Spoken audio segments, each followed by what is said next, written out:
भारतामध्ये काश्मीर हे एकमेव राज्य आहे की ज्याला 5000 वर्षाचा लिखित इतिहास आहे. काश्मीरी हा मुळात बंडखोर आहे, पहाडी भागात राहत असल्यामुळे, आणि तो तसा खूप मायाळू आहे, प्रेमळ आहे, स्वागतशील आहे, आगत्यशील आहे. परंतु तो कधी बंड करेल याचा काही नेम नसतो. आणि त्याच्याबरोबर 10,000 लोक मुस्लिम झाली. नंतर 3 वर्ष तो सत्तेत होता. त्या 3 वर्षाच्या काळामध्ये 80% काश्मीर मुस्लिम बनला. आणि त्याने पहिलं काम काय केलं असेल तर बुद्ध विहार जो होता तो तोडला. म्हणजे पहिलं मंदिर तोडणारा कोणी मुसलमान नाहीये, तो हा रिंचेन आहे. व्याप्त काश्मीर घ्यावा भारताने अशी भारताची इच्छा नाहीये. पर्यटन हा काश्मीरच्या अर्थव्यवस्थेचा फक्त 7% भाग आहे, फक्त 7%. पाकिस्तानचे 3 तुकडे करण्यासाठी तिथल्या ज्या स्वातंत्र्य संघटना किंवा बंडखोर संघटना आहेत त्यांना रॉतर्फे आर्थिक मदत, शस्त्रास्त्रांची मदत ही गुप्तपणे पुरवावी, मोठ्या प्रमाणात पुरवावी. प्रत्यक्ष युद्ध करत बसायची गरज नाही. स्थानिक लोकांना आपण आपल्या बाजूने वळवून घेतल्याखेरीज दहशतवाद संपत नाही. पंजाबमधला दहशतवाद जो कायमस्वरूपी संपला तो स्थानिकांच्या सहभागामुळे. भारतात जर युद्धाची खुमखुमी असती तर आतापर्यंत क्षेपणास्त्र वगैरे दागून झाली असती किंवा 2-4 हवाई हल्ले तरी झाले असते. तसं केलेलं नाही आहे. म्हणजे कुठेतरी विवेकबुद्धी सरकारची जागी झालेली आहे.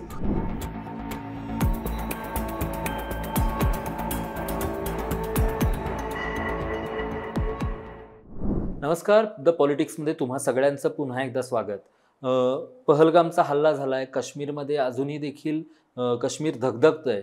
या सगळ्याच्या गोष्टीनंतर काश्मीरचा नेमका इतिहास काय आहे, ही धगधग गेली 100-125 वर्ष काय आहे, काश्मीरचा नेमका इतिहास काय आहे, आजचा काश्मीर कसा आहे आणि उद्याचा काश्मीर कसा असला पाहिजे, या संदर्भात बोलण्यासाठी आपल्यासोबत आहेत इतिहासकार लेखक संजय सोनावणे सर. नमस्कार सर. प्रश्न असा आहे की हे 100-150 वर्षापासूनचा काश्मीरमधला प्रश्न आहे. हा प्रश्नचा इतिहास नेमका कसा आहे? आता जर आपण पाहिलं, भारतामध्ये काश्मीर हे एकमेव राज्य आहे की ज्याला 5000 वर्षाचा लिखित इतिहास आहे. म्हणजे अगदी महाभारत काळापासून ते अगदी 16व्या-17व्या शतकापर्यंत, मग जोनराज असेल, कल्हण असेल, यांनी तो सगळा इतिहास लिहिला आहे. त्याच्यावर एक गोष्ट दिसतं की काश्मीरची जी जनता आहे, जी कल्हणाच्या शब्दात सांगायचं म्हटलं तर काश्मीरी हा मुळात बंडखोर आहे, पहाडी भागात राहत असल्यामुळे. आणि तो तसा खूप मायाळू आहे, प्रेमळ आहे, स्वागतशील आहे, आगत्यशील आहे. परंतु तो कधी बंड करेल याचा काही नेम नसतो, असं कल्हणाने राजतरंगिणीमध्ये म्हटलं आहे. आणि त्याला इतिहास तो श्रीकृष्ण आणि यशोमती याच्यापासून येतो. यशोमती ही काश्मीरची पहिली बनलेली राणी, आणि तिला राज्याभिषेक केला श्रीकृष्णाने. त्यावेळेस अनेकांचं मत होतं की ते राज्य आपण आपल्या ताब्यात घ्यावं आणि ते राज्य खालसा करावं, म्हणजे, आणि यशोमतीला पदच्युत करावं. त्यावेळेस कृष्णाने एक वाक्य म्हटलं की काश्मीरी आहे, काश्मीरी स्त्री असली तरी पार्वतीचं रूप आहे. कारण काश्मीरमध्ये ते सतीसार तळ जे आहे ते शक्ती म्हणजे पार्वतीचं तळ म्हणून मानलं जातं. तो आज शंकराचा प्रदेश आहे. तिथल्या राणीला जो पदच्युत करायची कल्पना सुद्धा करू नको. काश्मीरी लोकांना कसल्याही स्थितीत गुलामीत ठेवलेलं चालणार नाही, त्यांना ते आवडणार नाही, असं कृष्णाने सांगितलं. म्हणून ते कार्यक्रम बाळगला. आणि नंतर मग ललितादित्य सारखे महान सम्राट झाले की ज्यांनी तुर्कस्तानपासून मध्य भारतापर्यंत साम्राज्य गाजवलं. अशोकानंतरचा त्याला सर्वात मोठा सम्राट त्याला म्हणतात. त्यानंतर झैन अल अबुद्दीन हा मुस्लिम जो सम्राट झाला, तोही अत्यंत दयाळू, सहिष्णू आणि पंडितांना जे काही बाहेरगावी गेले होते त्यांना परत बोलवून तिथे त्याला विद्वत्तेचं स्थान दिलं. चौथी गोष्ट अशी की काश्मीरने 5वं शतक ते 12वं शतक जे बुद्धिमत्ता म्हणतो का ज्ञानाचं केंद्र म्हणून ते ओळखलं जात होतं. तिथे अभिनव गुप्ता असेल, शंकराचार्यांचा मठ आहे, तो आजही आहे. म्हणजे काश्मीरला आणि बौद्ध मठ तर एवढे होते की चीनमध्ये जो बुद्धिझम गेला किंवा तिबेटमध्ये जो बुद्धिझम गेला तो काश्मीरमधनं गेला.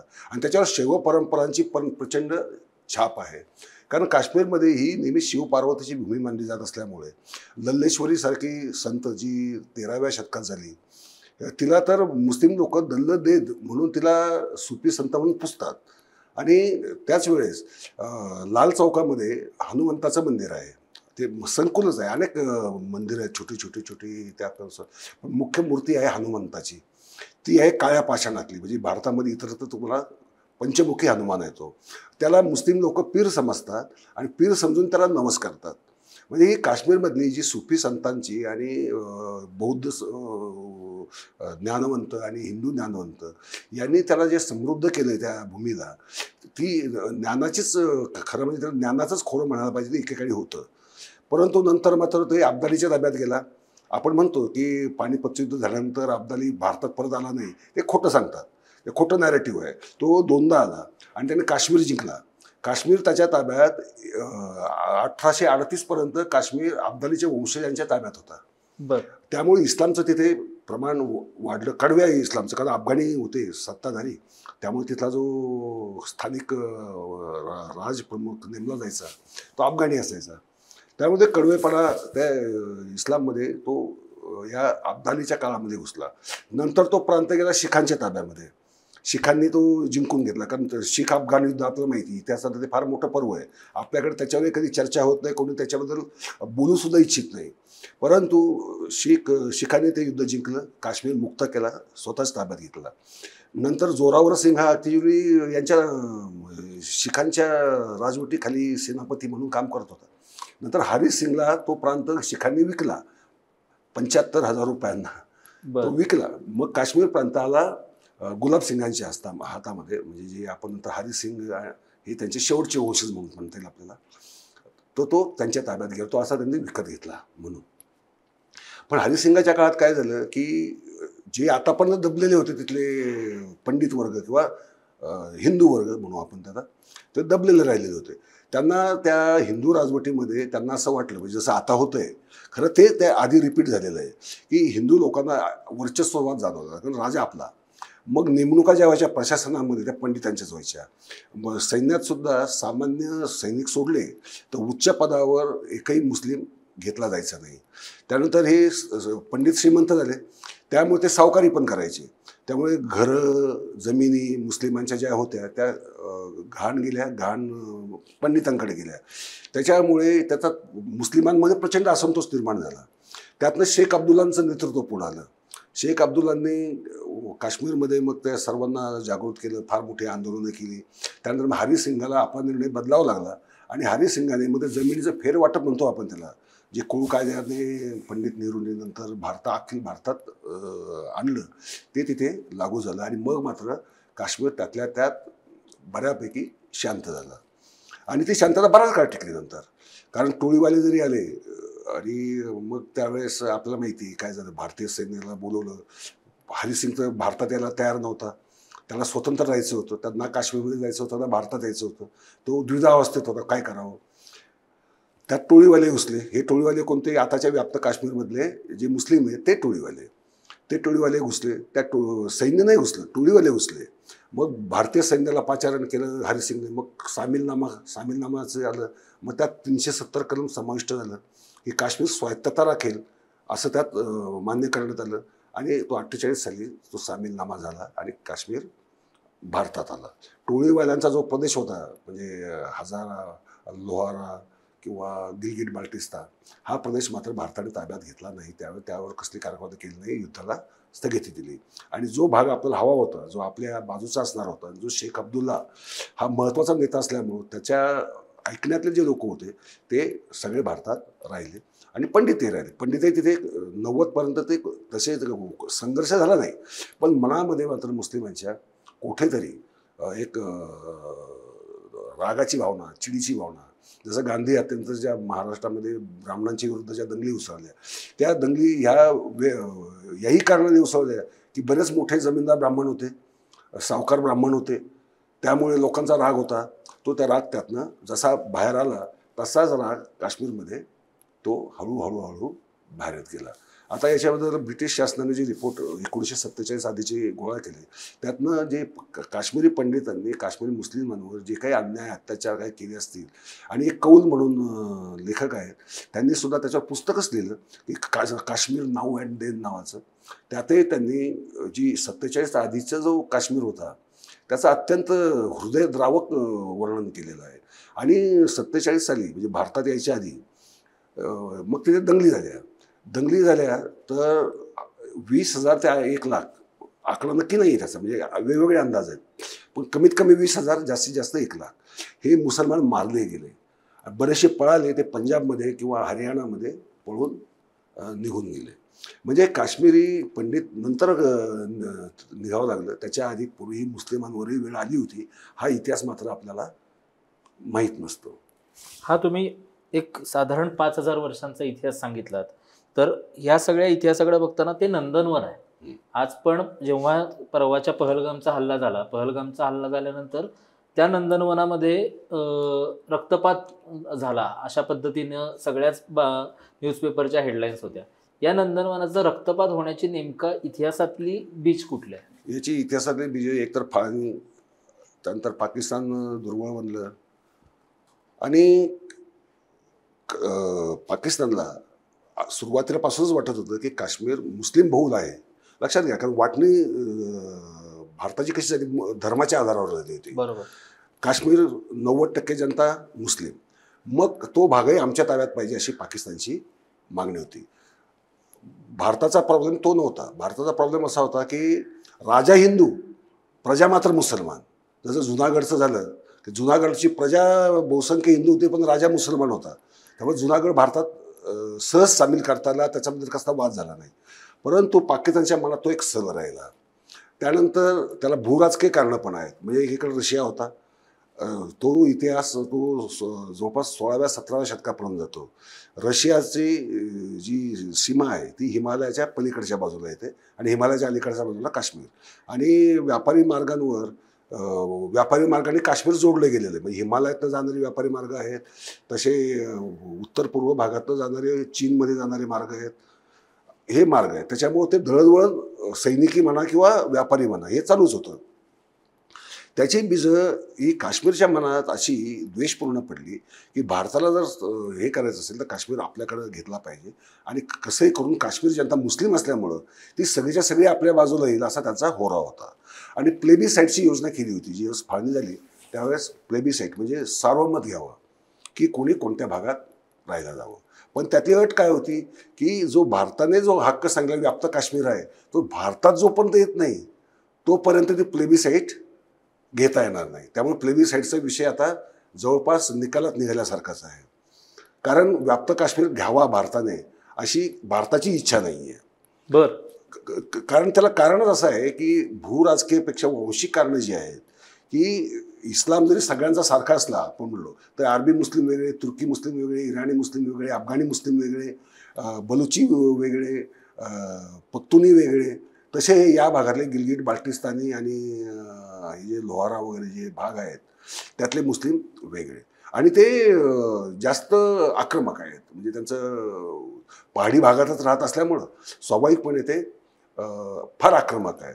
काश्मीरचं वेगळं आहे कारण ती व्हॅली आहे, महत्त्वाची गोष्ट म्हणजे. त्यामुळे आणि भूमी सुजलाम सुफलाम आहे. त्यामुळे शेती हा त्यांचा प्राण आहे. शेती, फळ, फळावळ ह्या त्यांचा प्राण आहे. त्यामुळे सर्जनात्मक भूमीमध्ये लोक जन्माला येतात. भारतीय लोक सुद्धा, आपण सुद्धा आक्रमक का नाही? कारण आपण मुळात कृषीप्रधान आहोत. कृषीप्रधान संस्कृतीत जन्माला येणारे लोक मुळातच सहिष्णू असतात, उदार असतात आणि सर्जनात्मक असतात. त्या उलट पहाडी भागातले जे टोळ्या किंवा लोक असतात ते प्रकृतीची संघर्ष करतच जगत असल्यामुळं मुळातच ते संघर्षमय, आक्रमक ही त्यांच्यामध्ये एक वृत्ती सायकोलॉजिकली ती एक डेव्हलप झालेली असते. हा महत्त्वाचा फरक आहे. या फरकामुळे पाकिस्तानने काश्मीरवर सतत डोळा ठेवला. मग काश्मीर तसा आपल्याला येत नाही. प्लेबिसाईट तर आता होत नाही. प्लेबिसाईट करायची तर व्याप्त काश्मीर तर द्यावा लागणार. तो देणे परवडणार नाही कारण ती हार मानली जाईल. आणि प्लेबिसाईटमध्ये नेमकं काय होईल याचा त्यांनाही खात्री नाही. अंदाज नाही त्यांना. कारण माझ्या माहितीप्रमाणे, कारण मी 1996 सालापासून काश्मीरशी जोडलेलं आहे.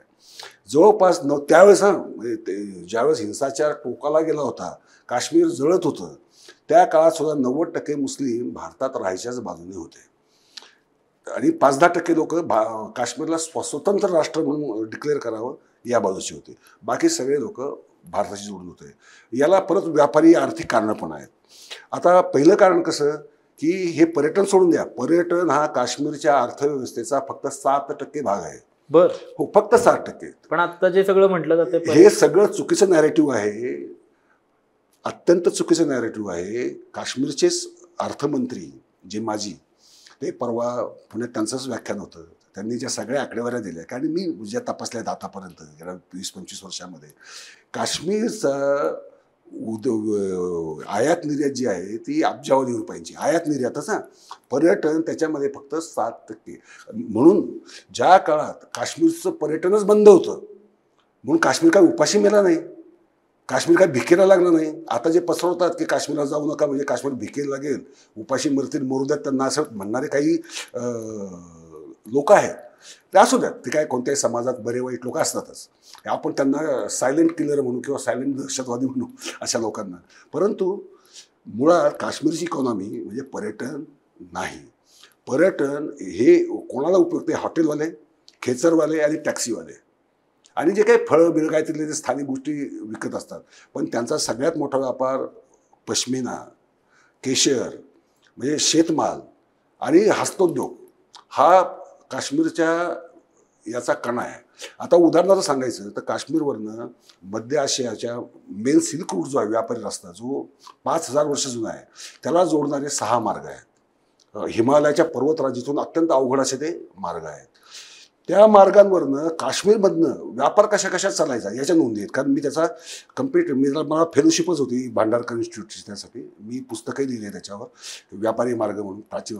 तर काश्मीर हे व्यापाराचं मुख्य केंद्र होतं. कारण तिथूनच साऱ्या जगामध्ये जाणारे व्यापारी रस्ते तिथूनच फुटायचे. तिथून आणि काश्मीरमधनं काय विकलं जायचं त्याचे ब्रिटिशांनी नोंदी करून ठेवलेल्या आहेत.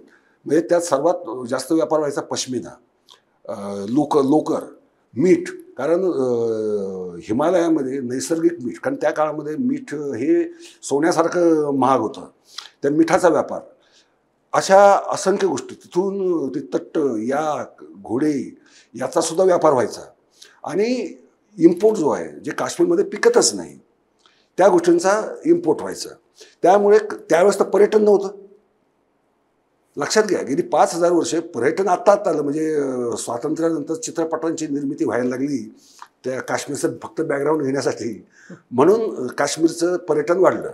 परंतु पर्यटन हा काश्मीरचा कधीही आत्मा नव्हता. नाही, काश्मीरचं पर्यटन शून्यावर जरी गेलं तरी फरक पडणार नाही. फरक पडेल कोणता? जे संवाद जो होतो माणसांची, जो पर्यटनाच निमित्ताने आपण स्थानिक लोकांना भेटतो, काहीतरी विकत घेतो, बोलतो, काहीतरी बोलत असतो, लोकांनाही अनुभवत असतो. आपण काय फक्त निसर्ग अनुभव जात नाही ना, आपण स्थानिक लोक काय आहे, त्यांची संस्कृती काय आहे याचंही देवाणघेवाण करत असतो. खरा फायदा हा भारताचा काश्मीरमध्ये पर्यटन करण्याचा हा खरा फायदा आहे. तो काश्मीरचा आपण पोट भरतो, ही जर वळगाला कोणी करत असेल तर त्याने नाही गेलं तरी चालेल. त्याने स्वित्झर्लंडला जावं किंवा अजून कुठे जायचं तिथे जावं, काश्मीरला जाऊच नाही अशा लोकांनी. सर, मला प्रश्न यात सगळ्या तुमच्या विवेचनातून 1-2 प्रश्न होत. एक तर म्हणजे तुम्ही म्हटलात की राजा हिंदू होता आणि जनता मुस्लिम होती. ती पहिल्यापासून मुस्लिम जनता होती का त्याचा काही वेगळा इतिहास आहे? आणि दुसरी गोष्ट संवादाचा. दुसऱ्या गोष्टीत संवादामध्ये 370 कलम हटवल्यानंतर संवाद वाढला, तिथं बऱ्यापैकी बदल झाला, हे सगळं म्हटलं जातं. त्यात किती सत्य? आता जो तुमचा पहिला प्रश्न जो होता की इस्लाम तिथे मुळात आला कसा? हो, काश्मीर हे बौद्ध किंवा हिंदू या प्रकारे त्यावेळेस 2 धर्मांचे प्रभाव होते. जैन प्रभावही काही प्रमाणात होताच, जैनांचाही प्रभाव होता. म्हणजे शारदा पीठ मूळचं जैनांचं पीठ आहे, हे हिंदूंचं नाही. ते मुळात जैनांचं आहे. पण नंतर त्याचा तुम्हाला माहिती सांस्कृतिक बदल होत राहतात, देवाणघेवाण होत राहते. तिथे आला 13व्या-14व्या शतकात रिंचेन नावाचा बौद्ध राजपुत्र होता. त्याने त्याचा संघर्ष झाला म्हणून त्याने काश्मीरमध्ये आश्रय घेतला आणि तो सुहदेव नावाचा राजा त्यावेळेस राज्य करत होता, पण तो अन्यायी होता. त्यामुळे त्याची सत्ता उलथवली आणि स्वतः रिंचेन राजपदावर आला. राजपदावर आल्यावर त्यावेळेस हिंदू धर्म प्रबळ होता काश्मीरमध्ये 13व्या-14व्या शतकामध्ये. त्यामुळे त्याला असं वाटतं जो प्रजेचा धर्म तोच राजाचा धर्म असला पाहिजे. त्यामुळे त्याने काय केलं की जे पंडित होते तिथले, जे बुद्धिमान वगैरे किंवा मठांचे प्रमुख वगैरे जे होते, तो त्यांच्याकडे गेला आणि मला म्हणाला की मला हिंदू करून घ्या. आता त्यांना प्रश्न पडला, हिंदू धर्मात दुसऱ्या धर्मातल्या लोकांना घ्यायची तशी पद्धतही नाही आणि परंपराही नाही आहे. म्हणजे आता चालू झालेली थोडेफार काही बाष्कळ प्रमाणात, पण तशी पद्धत नाही आहे. कारण आपल्यातनं धर्मांतरित झालेल्यांना सुद्धा आपल्या धर्मात शिवाजी महाराजांनी तेवढं काम केलं की आपल्या धर्मात परत नेताजी पालकरला घेतलं. हा इतिहास आहे. परंतु एकच उदाहरण आहे ते, असे काही म्हणजे की सार्वत्रिक धर्मांतरच झालेले नाहीत हिंदू धर्मामध्ये. मग त्या पंडितांनी काशीच्या पंडितांकडे गेले, काय करायचं? त्यांनी सांगितलं की नाही, आपल्या धर्मात कोणाला घ्यायची परवानगी नाही. मग याने पंडितांनी राजाला जाऊन सांगितलं की हिंदू धर्मात काय तुला बाबा घेता येणार नाही, आहे त्याच धर्मात राहा, नाही तू अजून जायचं त्या धर्मात निघून जा. याचा आता तो राजा होता रिंचेन, तो संतापला आणि तो तिथं बुलबुल शाह म्हणून एक सुफी संत आले होते. आणि ते सुफी संत तुम्हाला माहिती आहे, सुफी हे लोक म्हणजे अत्यंत सहिष्णू आणि गूढवादी वगैरे असे असतात. बुलबुल शाहने मला ठीक आहे म्हणे, ये आमच्या धर्मात. त्याने घेतलं त्याला मुस्लिम करून, त्याला सदुद्दीन शाह नाव दिलं आणि त्याच्याबरोबर 10,000 लोक मुस्लिम झाली. नंतर 3 वर्ष तो सत्तेत होता. त्या 3 वर्षाच्या काळामध्ये 80% काश्मीर मुस्लिम बनला. आणि त्याने पहिलं काम काय केलं असेल तर बुद्ध विहार जो होता तो तोडला. म्हणजे पहिलं मंदिर तोडणारा कोणी मुसलमान नाहीये, तो हा रिंचेन आहे. या रिंचेनने बुद्ध विहार तोडला आणि तिथे मशीद बांधली. तिला आता बुद्ध मशीद म्हणतात. ते अजूनही आहे श्रीनगरमध्ये. ती मशीद रिंचेननी बांधलेली आजही दाखवली जाते. म्हणजे इस्लाम हा तिथे अशा प्रकारे आला आणि फोफावला. तरी काश्मीरी इस्लामची परंपरा ही सुफीवादी राहिली, गूढवादी राहिली. ती म्हणजे इतर म्हणजे अरबस्तानला इस्लाम आणि उर्वरित भारतातला इस्लाम याच्यामध्ये जमीन आसमानाचा फरक आहे. हा इस्लाम जो काश्मीरमध्ये बनला तो तिकडे पहाडी इस्लाम जे मगाशी तुम्ही सांगितलं त्याप्रमाणे उग्र होता का सौम्य होता, नेमका कसा होता? हा इस्लाम उग्र नव्हता, सौम्यच होता. याचं कारण असं की व्हॅलीमध्ये मुळातच कृषी प्रधान संस्कृती आणि तो धर्म पसरवला कोणी सुफी संतांनी. बरोबर. सुफी संतांच्या प्रभावामुळे त्या धर्मामध्ये कधी कडवेपणा आलाच नाही.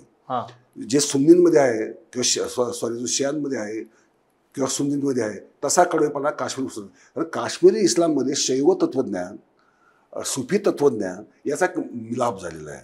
म्हणजे लल्लेश्वरी नावाची महान संत कवयित्री काश्मीरमध्ये झाली. तिला इस्लामचे लोक म्हणजे मुस्लिम लोक आजही तिची गीतं गातात आणि तिला लल्लदेद म्हणतात. म्हणजे इस्लामी नाव आहे ते. तिचं इस्लामीकरण केलं तर ते मुस्लिम समजतात आणि हिंदू समजतात. हा म्हणजे जसं कबीराचं झालं होतं की हिंदू की मुसलमान असा वाद हा लल्लेश्वरीबद्दलही झालेला आहे. परंतु लल्लेश्वरीचाही प्रभाव आहे. त्यानंतर जैन अली अबिदुद्दीन नावाचा जो राजा होता, फक्त सिकंदर बुतशिकन म्हणून ज्याला ओळखलं जातं इतिहासामध्ये, तो मूर्ती भंजक होता. तो अत्यंत कडवा होता. कारण तो मूळचा कुठला होता, तो तुर्की होता. मूळचा जो तुर्कस्तानी लोक आले त्या तुर्कांनी तिथे राज्य बळकावलं, तो मूळचा होता तुर्की. त्याने मार्तंड मंदिर जे ललितादित्याने बांधलं होतं ते मंदिराचा विनाश केला. म्हणजे अशा अनेक गोष्टींचा त्याने मंदिरं त्याने पाडली. आणि हा जैन अल अबिदुद्दीन हा त्याचाच मुलगा. त्याने मात्र बापाची सगळी धोरणं बदलली, मंदिरं जेवढी शक्य आहे तेवढी पुन्हा बांधली आणि जे लोक त्याच्या अन्यायी राजवटीमुळे निघून गेले होते, विस्थापन केलं होतं, त्यांना सन्मानाने परत बोलवलं आणि काश्मीरला पुन्हा एकदा ज्ञानभूमी बनवायचा प्रयत्न केला. अभिनवगुप्त असेल, आपल्याला माहिती आहे की जे शैव शाखामध्ये अभिनवगुप्त हा अत्यंत महत्त्वाचा अधिकारी आणि अत्यंत विद्वान मानला जातो. त्याचं त्रिक तत्वज्ञान जे आहे ते त्रिक तत्वज्ञान आजही अभ्यासलं जातं, जगभर अभ्यासलं जातं. त्यामुळे तो इस्लाम हा त्या मानाने सौम्य आणि मावळा असा होता असं आपल्याला म्हणता येईल. आणि नंतरचा प्रश्न काय होता आपला? 370 नंतर खरंच काश्मीरमध्ये काय बदलले? आता आपण 370 कलमाचा थोडक्यात इतिहास समजावून घेऊ. 370 कलम 48 साली, बरोबर, त्याच्यात 97 कलम होती. किती? 97 कलम होती. त्यात भारताकडे फक्त 4 गोष्टी स्वाधीन होत्या: संरक्षण, अर्थव्यवस्था, दळणवळण आणि विदेश धोरण. या 4 गोष्टी सोडल्या तर बाकी सारे अधिकार काश्मीरच्या विधानसभेकडे होते. त्यामुळं काश्मीरच्या मुख्यमंत्र्याला पंतप्रधान म्हणायचे. बरोबर. त्यांची स्वतःची घटनाही झाली तयार, स्वतःची घटना झाली. पण हे झालं 48 साली. 48 नंतर आपली तेवढंच राज्यघटना अस्तित्वात आली 50 साली, 26 जानेवारी 1950.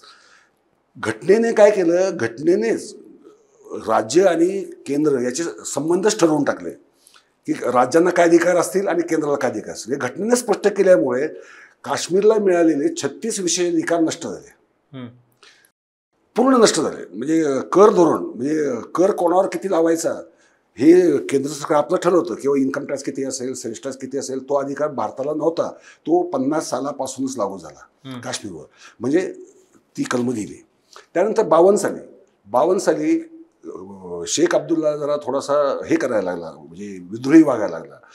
पंडित नेहरूंनी त्याला केलं बरखास्त आणि राष्ट्रपती राजवट आणली. आणि राष्ट्रपती राजवट आणल्यानंतर सर्वात महत्त्वाची गोष्ट काय केली? पंतप्रधान पद पण नष्ट केलं म्हणजे घटना समितीला काही अर्थच राहिला नाही. काश्मीरच्या घटनेचा अर्थ त्या दिवसापासून संपला. त्यामुळे काश्मीरने त्यानंतर एकही आपल्या घटनेचा मुद्दा कधी पुढं आणलाच नाही. म्हणजे 52 साली हे घडलं. त्यांच्या हातात अधिकार उरले किती, फक्त 16. नंतर इंदिरा गांधी आल्या.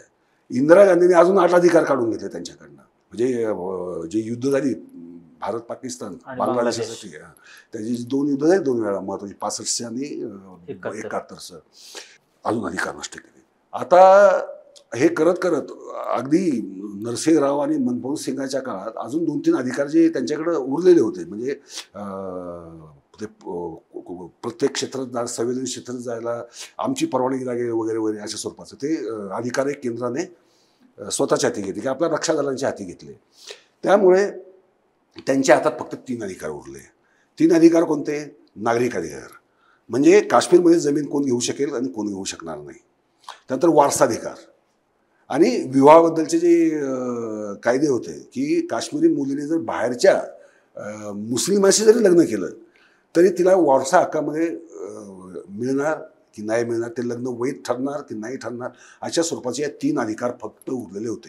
तर आता नरेंद्र मोदीजींनी जे 370 रद्द केलं म्हणून आपण त्याची पाठ थोपटायलाही पाहिजे, कारण 3 कलम सुद्धा त्यांनी काढून टाकले.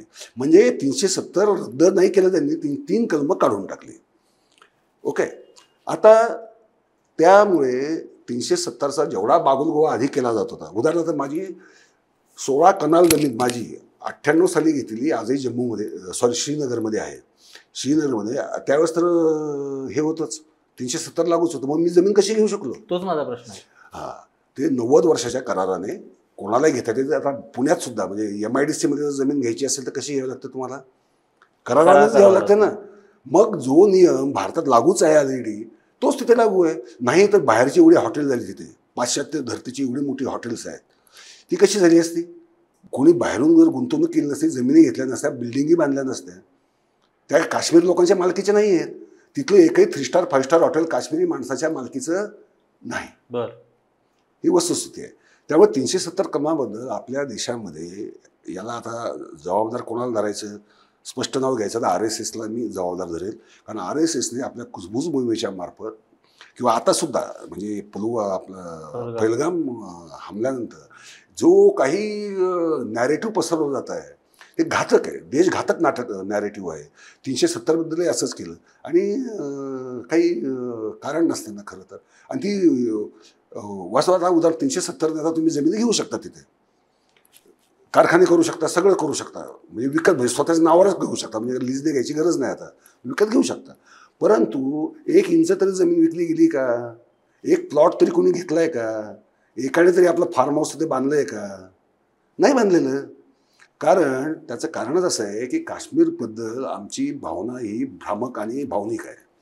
काश्मीरबद्दल एक तर माहीतच नसतं, इतिहासही माहीत नसतो, वर्तमानही माहीत नसतो. 370 आलं कसं, ते रद्द होत कसं गेलं याचा इतिहास माहिती नसतो.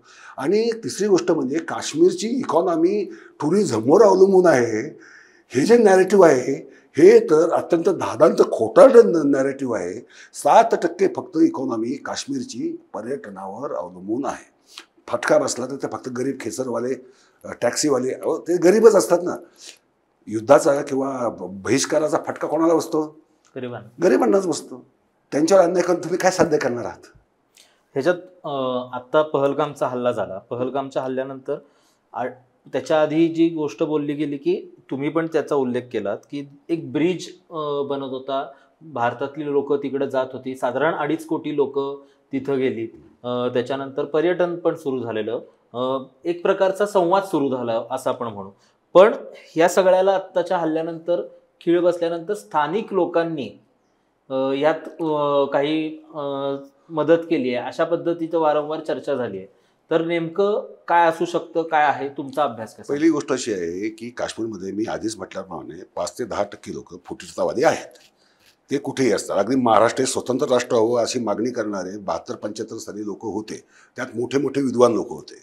महाराष्ट्राला भारतात राहायची गरज नाही, महाराष्ट्राने स्वतंत्र राष्ट्र म्हणून पाठपुरावा करावा. तो अर्थात विचार काय फारसा पसरला नाही, कारण आपण मिलिटंट लोक नाही आहोत मुळातच. त्यामुळे पण काश्मीरमध्ये असं नॅरेटिव्ह पसरवणारे जे लोक आहेत ते पाकिस्तान प्रेरित आहेत. पाकिस्तान त्यांना नेहमी उत्तेजन देतो, पैसे देतो आणि त्यांना हे करतो. आता पर्यटन जर झालंच नाही, आता हे जे गरीब लोक आहेत ते काय करणार, हा पहिला प्रश्न. हे लोक मुठभर पैशांसाठी, तुम्हाला यासाठी फार मी अनुभवलेलं उदाहरण देतो. ही 98 सालची गोष्ट आहे. फारुख अब्दुल्ला त्यावेळेस मुख्यमंत्री होते. मी मंत्रालयात त्यांना भेटायला चाललो होतो. मंत्रालयाच्या रिक्षाने चाललो होतो. मंत्रालयाच्या गेटच्या पाशीच स्कूटर बॉम्बचा झाला स्फोट. मी फक्त 50 फूट अंतरावर होतो. बरं. स्कूटर बॉम्बचा स्फोट होताच रिक्षावाल्याने करकचून ब्रेक दाबले आणि रिक्षा पटकन मागे वळवली. आणि तो मला काय म्हणला, ते महत्त्वाचं आहे. तो म्हणाला की सर म्हणे ये ऐसा ही चलता रहा तो यहाँ कौन आएगा और हमारा पेट कैसा भरेगा. का तो रिक्षावाला होता. तो मला मेरे को कोई अभी 50,000 रुपये देगा तो मैं चीफ मिनिस्टर को भी मार दूंगा. अक्षरशः, कारण पोटाची जी भूक असते ती माणसाला काही करायला प्रेरित करते. आता हे जे लोक म्हणतात बहिष्कार घाला, त्यांना उपाशी मारा, कारण 60% म्हणजे काही छोटं नाही. म्हणजे जवळपास 2-4 लाख लोक याच्यामुळे बेकार होणार आहेत. हे 2-4 लाख लोक बेकार झाले. पाकिस्तानी लोक त्यासाठी सज्जच आहेत. IS आहे त्यांची. ते यांना समजा पैसे दिले 50,000 रुपये, कर तुझा हे करून टाक, एखाद्या स्फोट कर किंवा एखादी बॉम्ब टाक, गोळ्या मार का अजून काय कर, का आगी लाव. हे करू शकतात की नाही? करू शकतात. लोकांच्या हाताला काम नसेल तर लोक नेहमी विध्वंसक होतात. नक्षलवादी का निर्माण झाले? कारण आदिवासींना रोजगारच नाही, रोजगाराची साधनच नाही, म्हणून नक्षलवादी त्यांच्यात निर्माण झाले. भुकेला माणूस असा होतो. मी तिथे का जात होतो? मला कारखाना काढायचा होता. मी जी 17 कनाल जागा जी विकत घेतली ती कारखाना काढण्यासाठी. मला 16,000 टन ॲपल प्रोसेसिंगचा इंडस्ट्री टाकायची होती. त्यासाठी मी जागा घेतली आणि धावपळ चालू होती सारखी. मी काश्मीरला त्या काळात 100-125 वेळा गेलो असेल. तर तिथले लोक जे आहेत ते लोक खरोखरच अगत्यशील आहेत. परंतु एक लक्षात घ्या की याच्यामध्ये जे भारतीय जनता पार्टी किंवा RSS जे नॅरेटिव्ह मुस्लिम विरोधी पसरवत चाललंय. भारतामध्ये बघा, गोहत्याबंदी केली. पहिला बळी कोणाचा घेतला? अखलाकचा बळी घेतला. मुस्लिमांवर आता सुद्धा म्हणजे मारहाणीचे कसे, जय श्रीराम म्हणणे तर पाकिस्तानात जा, हे करून मुस्लिमांच्या मनामध्ये ऑलरेडी दहशत निर्माण करण्याचे प्रयत्न झाले. औरंगजेबाच्या कबरीचा विषय काढला. म्हणजे हे मुस्लिम द्वेषाचे जे काही अजेंडे राबवले जातात उर्वरित भारतात सुद्धा, बरं का, हे काश्मीर, भारताचं काश्मीर सुद्धा होऊ शकेल की काय दहशतवाद्यांमुळं, याची भीती वाटणं स्वाभाविक आहे. त्यानंतर तिसरी गोष्ट की पाकिस्तान हे करणार का? हे करत राहणार, सातत्याने करत राहणार. 3-4 वर्ष शांतता होती, तुम्ही म्हणालात ती शांतता नव्हती. 1-2 माणसं मारली जातच होती. ही काश्मीर शांत कधीही नव्हतं. कधी एकदा तर 9 माणसं मारली गेली. म्हणजे 370 रद्द केल्यानंतर 9 माणसं मारली गेली. काश्मीर शांत नव्हतंच. ह्या फक्त याचा हे काय झालं की पर्यटकांना मारलं म्हणून याचा जे उद्वेग, संताप, दुःख उद्भवून येणं हे स्वाभाविक आहे. त्याच्याबद्दल काही शंका नाही. परंतु आता बघा आपले लोक कसे आहेत की ती ज्या वीरपत्नी म्हणजे तिचे पती मेले, याचे सैनिकातला अधिकारी, उच्च अधिकारी, त्याची पत्नी मेली, ती हिमांशी का काय तिचं नाव, तिला लोक ट्रोल करत आहेत. कारण तिने काय म्हटलं, तिचा नवरा मरून सुद्धा ते म्हणजे काश्मीर लोक चांगले आहेत. असं तिला काय म्हणावं वाटलं? तिला काय म्हणावं असं वाटलं असेल? तिने तर नवरा गमावलाय. फार कशाला, पुण्यामधले जे 2 परिवार गेले होते त्यांनी प्रेस कॉन्फरन्स घेतली. बघा, प्रेस कॉन्फरन्समध्ये काय वाटतं, मला 2 भाऊ तिथे मिळाले. याचा अर्थ काय होतो की ज्याच्या प्राणावरचं संकट बितलेलं आहे त्या माणसाच्या मनात द्वेष नाही आहे. आणि आपण ज्याचा त्या घटनेशी संबंध नाही, आपण कधी तिथे गेलेलो नाही, कधी पाहिलेलं नाही, काश्मीरी माणूस दिसतो कसा, बोलतो कोणती भाषा, हे सुद्धा आपल्याला माहीत नाही. आणि आपण त्याच्याबद्दल काहीतरी अज्ञानाने किंवा हेतुपुरस्सर एखादं विशिष्ट नॅरेटिव्ह पसरवतो. हे चुकीचं आहे. परत एकदा सांगेल की आपण पूर्वोत्तर भाग जो आहे तो पाहू. तिथली राज्य आहे, तिथे तिकडून चीनचे लोक घुसतच असतात ना, तिथे काही ना काही चकमकी चालूच असतात. त्यामुळे सीमेवरचे भाग हे जगातल्या कुठेही जा तुम्ही, जगातल्या कुठेही जा, सीमेवरचे भाग जे आहेत ते नेहमी शत्रू राष्ट्र हे नेहमीच हे करत असतं. यावेळेस सर्वात महत्त्वाची गोष्ट दिसली कोणती की सारा काश्मीरी एक झाला. अगदी ज्या गावांमध्ये अतिरेकी राहतात असा जो भाग म्हणून गणला जात होता त्या भागातून सुद्धा मोर्चे निघाले, कॅन्डल मार्च निघाले आणि एकमुखाने सर्वांनी या हल्ल्याचा धिक्कार केला. तर परवाच राजू जे माजी अर्थमंत्री होते त्यांनी एक आव्हान केलं. ते म्हटले की सारा काश्मीर उभा आहे, या संधीचा भारताने फायदा घ्यायला पाहिजे. त्याने त्यांच्याशी तेवढ्याच उत्कटतेने त्यांना प्रतिसाद द्यायला पाहिजे. आपण जर असा प्रतिसाद द्यायला लागलो, त्यांच्या मनात परत काय येणार, अरे आम्ही कसंही वागवतोय, आम्हाला असंच म्हणतात, मग जाऊ द्या मरू द्या. म्हणजे अशा स्वरूपाचं होऊ शकतं आणि हा मानवी स्वभाव आहे, त्याला काय आपण करू शकत नाही. मला असं वाटतं की पर्यटन आहे तसंच चालू राहावं, पर्यटन अजिबात थांबू नये. पर्यटन जरी त्यांच्या अर्थव्यवस्थेचा 60% जरी भाग असला तरी सर्वात महत्त्वाचा सांस्कृतिक सेतू बनतो, एक आदान प्रदान होतं, माणूस समजायला मदत होते आणि त्यांनाही वाटतं आपली लोक आहेत. सर, या प्रश्नातनं एकंदरीत उद्याचा काश्मीर, आज आपण या मुलाखतीमध्ये इतिहास काय होता, म्हणजे कालचा काश्मीर कसा होता, आजचा काश्मीर काय आहे, आज तिथं कशा पद्धतीनं काम केलं पाहिजे हे बोललो. या सगळ्या ह्याच्यावर, या दगदगीवर जी 100-125 वर्षापासूनची एक दगदग आहे तिथली, ती शांत करण्यासाठी, पुन्हा काश्मीर शांत होण्यासाठी धोरणात्मक काय केलं पाहिजे?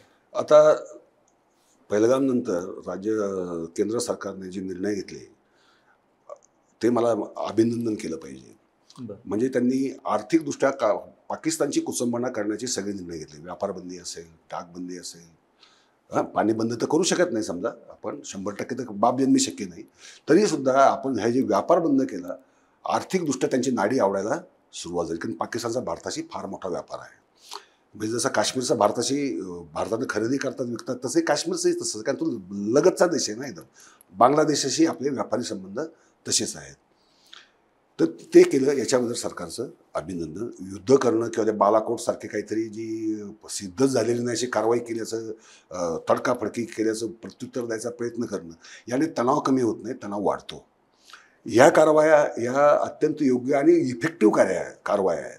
या इफेक्टिव्ह आहेत, याचा लॉंग टर्म इफेक्ट होतो, त्यामुळे त्या कारवाया महत्त्वाच्या आहेत. तिसरी गोष्ट, आता उद्याचं काश्मीर. आता महजूर म्हणून तिथले महान कवी होते, त्यांनी अत्यंत म्हणजे उत्कृष्ट म्हणजे आपल्याकडचे कुसुमाग्रज म्हणता येईल अशा स्वरूपाचे ते तिकडचे कवी. त्यांनी नवे काश्मीर आपल्याला कसं पाहिजे या स्वरूपाचे स्वप्न पाहिलेली आहेत. त्या स्वप्नांचाच आधार घेऊन आणि जे काही मी तिथला अनुभव घेतला ते पाहून, तिथे इंडस्ट्री व्हायला पाहिजे, लोकांच्या हाताला रोजगार दिला पाहिजे. संजय नहार यांनी तिथे अतुलनीय कार्य केलेलं आहे. त्यांनी काश्मीर मॉडेल नावाचं, पुणे मॉडेल नावाचं मॉडेल मांडलेलं आहे काश्मीरसाठी. त्यात काय म्हटलं आहे की तिथल्या पर्यावरणाला उपयुक्त होतील आणि स्थानिक लोकांचा सहभाग असेल असे उद्योग करा.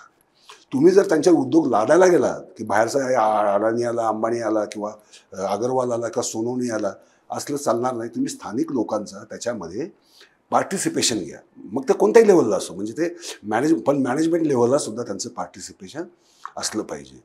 त्यानंतर शैक्षणिक संस्थांसाठी अत्यंत काश्मीर उत्कृष्ट, म्हणजे जिथे अभ्यास करायला, शिकायला, ज्ञान मिळवायला मदत होईल असं आहे.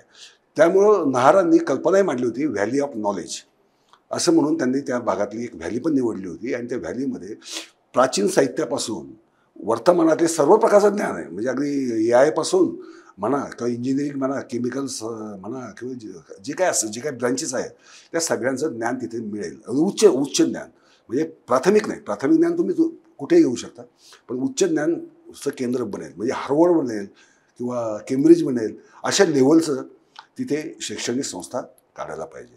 आणि फळावर प्रचंड उत्पादन करतं, तर फळांवर प्रक्रिया न झाल्यामुळे 70,000 ते 80,000 टन नुसता सफरचंद अक्षरशः वाया जातो. तर त्यांच्यावर प्रक्रिया जर काढली तर शेतकऱ्यांनाही फायदा होईल, उत्पादकालाही फायदा होईल आणि लोकांनाही रोजगार मिळेल. आणि मग पूरक धंदे जे आहेत, म्हणजे ट्रान्सपोर्ट आहे, अगदी खाद्य उद्योग आहे, म्हणजे हॉटेल आहेत, हे स्वाभाविक उद्योगाला 1,000-2,000 लोक असतात, त्यांना खायला प्यायला तर लागतंच ना, ते पुरवणारे लागतात. म्हणजे त्यामुळे हे मिळू शकेल आणि प्रत्येक हाताला रोजगार मिळू शकेल. आणि खऱ्या अर्थाने काश्मीरला वाटेल की आम्ही हातात हात घालून प्रोग्रेस करतोय, कोणीतरी आमच्यावर लादत नाही आहे. कारण काश्मीरी माणूस बंडखोर आहे. काश्मीरी माणसाला हे लादली गेली गोष्ट भले बोलणार नाही, पण लादली गोष्ट म्हणजे मी त्यांची सायकोलॉजी जी अभ्यासलेली आहे, त्यांना लादली गेलेली गोष्ट कोणतीही आवडत नाही. त्यामुळे हे व्हावं तर उद्याचा काश्मीर फार सुजलाम सुफलाम होईल. तर संजय नहारांची त्याच्यात आहे, त्यांचे बोलणी चालूच असतात, पण आता हे किती ऐकतात याच्यावर अवलंबून आहे. समजा ते नाही झालं, असं आपण गृहीत धरू, समजा ते नाही झालं तरी काश्मीरची जी सध्याची जी नैसर्गिक स्थिती आहे किंवा नैसर्गिक उत्पादनं जी आहेत, आता काही लोकांना तिथल्या खाणींवर लक्ष आहे. तिथल्या अत्यंत मूल्यवान धातू तिथे आहेत, परंतु त्यांना हे कळत नाही की हा हिमालय आहे, हा सह्याद्री नाही. हिमालय हा ठिसूळ पर्वत आहे, 25 कोटी वर्ष त्याचं फक्त वय आहे. त्याला तुम्ही तिथे जर खाणकाम करायला लागाल, तिथलं पर्यावरण म्हणा किंवा हिमालयच ढासळेल, दरडी कोसळणं वगैरे जे प्रकार घडतात हे त्यामुळे घडतात. तर हे असे काही पर्यावरणाचा नाश करतील किंवा तिथल्या हिमालयाचा नाश आणि सौंदर्याचा नाश करतील असे प्रकल्प तिथे अजिबात होता कामा नये. नाही तर मग काश्मीरच राहणार नाही, त्याचं महाबळेश्वर बनेल. सर, यात एक महत्त्वाचा प्रश्न म्हणजे ज्याची चर्चा आता संपूर्ण महाराष्ट्रात, संपूर्ण देशात आहे की आत्ताच पाकव्याप्त काश्मीर आपण घेतला पाहिजे. तुम्ही सायकॉलॉजी ऑफ काश्मीर या संदर्भात आता बोललात. पाकव्याप्त काश्मीरमधली पण सायकॉलॉजी सेम आहे का? तिथं नेमकं काय परिस्थिती? पाकव्याप्त काश्मीर मुळात नेहरूंनी ताब्यात का नाही घेतला, ते सैन्याला तिथेच का थांबवलं? त्यांना ते शक्य होतं त्यावेळेस, कारण दोन्ही राष्ट्र एकाच वेळेस जन्माला आलेली आणि भारतीय सैन्य अर्थातच प्रबळ होतं, त्यामुळे ते शक्य होतं. आणि महात्मा गांधींनी ते युद्धाला परवानगी दिली होती, हे विशेष. त्यांचे सेक्रेटरी पॅरेलाल आहेत, त्यांनी उल्लेख करून ठेवलेला आहे. त्यामुळे ते अहिंसावादी असले तरी ते राष्ट्रीय राजकारणामध्ये अहिंसावादी नव्हते, हे सगळ्यांनी लक्षात घ्यायला पाहिजे. हा जरा एक भाग. तिथली जी मनोवृत्ती आहे लोकांची, ते टोळीवाली मुळात असल्यामुळे आणि एथनिकदृष्ट्या त्यात 3 भाग पडतात. एक बाल्टिस्तानी लोक वेगळे, कारण ते प्रचंड पाडी आणि दुर्गम भागात राहणारे लोक आहेत. गिलगिटाचे तसंच आहे, कारण ते आजूबाजूलाच आहे. आणि हा जो खालचा जो भाग आहे, सिंधू नदीच्याच काठाकाठाने इकडच्या बाजूने येणारा, तो त्याला आपण लोहारा वगैरे जो अशी आपण म्हणतो राज्य होती, प्राचीन राज्य, तिथे तो भाग झाला. तिथे राहणारे एथनिकदृष्ट्या वेगळे. आणि आताच्या पाकिस्तानमध्ये राहणारे लोक पंजाबी, आधी पंजाब लक्षात घ्या, आधी तिथे हा भाग नाही लागत, पंजाब लागतो, म्हणजे ज्याला आपण अधिकृत पाकिस्तान म्हणू. पंजाब लागतो, सिंध लागतो, मग बलुचिस्तान, पख्तुनिस्तान आजूबाजूला आहे. आता पख्तुनी लोकांची मनोस्थिती पुन्हा वेगळी. ते स्वतंत्रतावादी आहेत, त्यांचं स्वातंत्र्याची मागणी चालू आहे, स्वातंत्र्य युद्ध चालू आहे, त्याच्यामुळे तुम्हाला माहिती हिंसाचार होत असतो. तीच गोष्ट बलुची लोकांची आहे. शांत सध्या फक्त सिंधी आणि पंजाबी आहेत. आणि सिंधी पंजाब्यांमध्ये वाद काय आहे? सांस्कृतिक वर्चस्व कोणाचं असावं, कारण सध्या पंजाबी लोकांचं वर्चस्व पाकिस्तानवर जास्त आहे. तर मी मागणी काय केलेली आहे 12 साली, की पाकिस्तानचे 3 तुकडे करण्यासाठी तिथल्या ज्या स्वातंत्र्य संघटना किंवा बंडखोर संघटना आहेत त्यांना रॉतर्फे आर्थिक मदत, शस्त्रास्त्रांची मदत ही गुप्तपणे पुरवावी, मोठ्या प्रमाणात पुरवावी. प्रत्यक्ष युद्ध करत बसायची गरज नाही. काश्मीरला अंतर्गत समस्येतच अडकवणं हे त्यांचं काश्मीर समस्येवरनं लक्ष उडवायला पाकिस्तानला भागच पडेल ना त्यांना, कारण त्यांना आत्ताच ते सांभाळता येत नाही आहे. आणि हे 3 तुकडे पडणं शक्य आहे, कारण त्यांची स्वातंत्र्याची मागणीच आहे. खरं म्हणजे त्यांना ती संधी ज्यावेळेस आपलं भारत आपण बांगलादेश आणि पाकिस्तान वेगळा केला त्यावेळेस पख्तुनी लोकांना संधी होती स्वातंत्र्य मिळवायची, पण त्यावेळेस विनवणी अशी केली गेली की आता युद्धजन्य स्थिती आहे, युद्धाच्या स्थितीत तरी तुम्ही ही मागणी रेटू नका, नाही तर पख्तुनिस्तान तेव्हाच बाहेर पडला असता. म्हणजे तेव्हाच 2 तुकडे तर तेव्हाच झाले असते, मग 3रा तुकडा बलुचिस्तान तर पडणारच होता. म्हणजे ही आपण त्यांना आपल्या प्रश्नात डोकावू देण्याच्या ऐवजी आपण त्यांना त्यांचेच प्रश्न एवढे गंभीर करावेत की त्यांना इकडं तिकडं लक्ष द्यायला वेळ मिळू नये. नाहीतर काय होईल, आता जे अतिरेक येतात, अतिरेक हे व्याप्त काश्मीरमधूनच येतात, हे लक्षात घ्या. म्हणजे ज्यांना आपण आपल्याकडे घ्यावं असं आपण जे काही विद्वान म्हणतात त्यांच्या म्हणाला उत्तर आहे की हे येतात कुठून? हे येतात व्याप्त काश्मीरमधलेच लोक आहेत. नाही मग त्यांची मेंटॅलिटी अशी काय आहे? ह्या मेंटॅलिटीमध्ये फरक आहे. तर इथल्या लोकांना, स्थानिक लोकांचा वापर कसा करतात की बेरोजगार आहे, गरजू आहे किंवा धर्मांध झालेलं आहे, काही असेल, त्याला पैसे द्यायचे आणि त्याच्याकडनं काम करून घ्यायचे. मग असे लोक तर देशाविदेशात सगळीकडे बसलेले आहेत. म्हणजे आता खलिस्तानी अतिरेकी अजूनही कॅनडामध्ये काही आहेतच ना, किंवा खलिस्तानचं समर्थन करणारे, म्हणजे अतिरेकी नसतील, खलिस्तानचं समर्थन करणारे आहेतच. आपण पंजाबचा प्रश्न कसा सोडवला? पंजाबचा प्रश्न लक्षात ठेवा, सगळ्या भारतात पहिला दहशतवाद काश्मीरचा नाही चालू झाला, पंजाबमध्ये चालू झाला. पंजाबमध्ये SS विर्क असतील, JF रिबेरो असतील, असे अधिकारी होते आणि तिथली जनता त्यांनी आपल्या बाजूने करून घेतली. स्थानिक लोकांना आपण आपल्या बाजूने वळवून घेतल्याखेरीज दहशतवाद संपत नाही. पंजाबमधला दहशतवाद जो कायमस्वरूपी संपला तो स्थानिकांच्या सहभागामुळे. त्यामुळे काश्मीरमध्ये सुद्धा जे काही अशी 5-10% तत्त्व राहिली असतील त्यांना एकतर रोजगार देणं, आपल्या बाजूने सायकॉलॉजिकली वळवणं किंवा त्यांना जेरबंद करून आत घालणं. गोळ्या घालणं हे उत्तर नाही. किंवा आजकाल ते आसफा लागू आहे तिथे. आसफा लागूचे फार आसफा कायद्याचे आर्मीला अधिकार जास्त असतात, त्याचे आर्मीने अनेक वेळा गैरउपयोग केला आहे असे आरोप झालेले आहेत.